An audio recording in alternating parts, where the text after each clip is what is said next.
our heading how to visualize nano scale. Question यही आया था कि जब हम 1 नैनोमीटर से 100 नैनोमीटर चीज को हम देखने की कोशिश करेंगे तो कैसे देख सकते हैं। हमारी जो आईज है वो केवल हम जानते हैं कि 20 माइक्रोमीटर रेंज तक की चीज को देख सकती है, और जबकि हमारी जो ह्यूमन हेयर है उसकी थिकनेस है, आपकी ह्यूमन हेयर की थिकनेस जो होती है वो 50 to 100 माइक्रोमीटर रेंज की होती है। Even with the help of optical microscope, यानी लाइट माइक्रोस्कोप होता है, हम उसके थ्रू भी we can not go beyond 1 micrometer से ज्यादा हम की छोटी चीज हम नहीं देख सकते। देन क्वेश्चन अराइजेस दैट, फिर क्वेश्चन वही अराइजेस होता है कि how one can see down to nano scale, हम कैसे देख सकते हैं, because of small size of electron. Electron beam has been used to visualize object at nano scale with the help of scanning electron microscope. तो हम किसी भी चीज को देखने के लिए अब उसमें क्या करते हैं, इलेक्ट्रॉन का बम्बार्डमेंट करेंगे किसी भी चीज को। तो आपको यहाँ पे डायग्राम में ये दिखाई दे रहा है, दिस वन जो आपको डायग्राम दिखाई दे रहा है, ये जो डायग्राम है दिस वन, इसमें क्या करते हैं कि यदि हमारे पास कोई एक नैनो मटेरियल है, इसको बोलते हैं हम SEM, स्कैनिंग इलेक्ट्रॉन माइक्रोस्कोप, जहां पे क्या होता है इलेक्ट्रॉन का बम्बार्डमेंट एक माइक्रोस्कोप के थ्रू किया जाता है। तो वो इलेक्ट्रॉन जब उस पर बाउंस होता है किसी भी लेयर पे, ये हमारा मटेरियल है, ये मटेरियल है। इस मटेरियल पे यदि हम ऊपर से माइक्रोस्कोप के थ्रू, एक पिन होता है इस जो दिखाई दे रहा है, इस पिन के थ्रू इलेक्ट्रॉन को इसमें हम डालेंगे मटेरियल पे। तो मटेरियल पे जब डालेंगे तो इलेक्ट्रॉन उस पे से बाउंस करेगा, तो जो बाउंस करेगा तो उसमें से वेव्स निकलेंगी। वो वेव्स को हमको इंटरप्रेट करना है थ्रू कंप्यूटर ग्राफिक्स के थ्रू। तो जब इलेक्ट्रॉन बाउंस करेगा तो क्या होगा, इमेज क्रिएट होगी, where electron bounce off the surface to create image. तो वो इमेज हम रिकॉर्ड कर लेते हैं। तो उससे पता चलता है कि कोई छोटी सी छोटी चीज का जो स्ट्रक्चर है वो कैसे हो सकता है, क्योंकि हम आंख से नहीं देख सकते इसकी चीज को।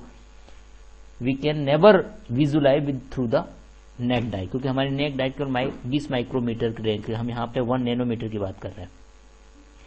तो इसके बाद और एडवांस टेक्नोलॉजी हुई, later scanning turning microscope was हम जब उसके बाद हमने, ये तो इस इलेक्ट्रॉन माइक्रोस्कोप था, इसके बाद एक स्कैनिंग टनलिंग माइक्रोस्कोप यूज हुआ, जिसमें हम was developed with better resolutions of AC. उसमें टिप में माइक्रोस्कोप में 1 एटम साइज का होता है क्वांटम टनलिंग।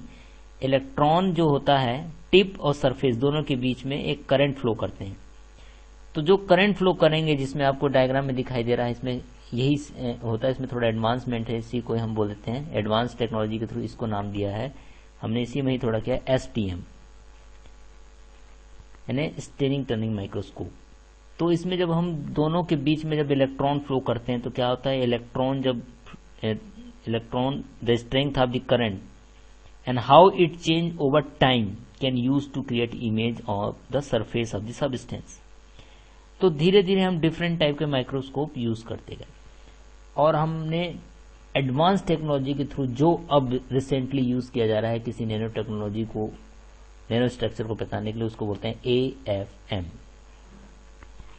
उसको बोलते हैं एटॉमिक फोर्स माइक्रोस्कोप। इसमें भी use a tiny tip that move in response to electromagnetic force between the atom of the surface and the tip.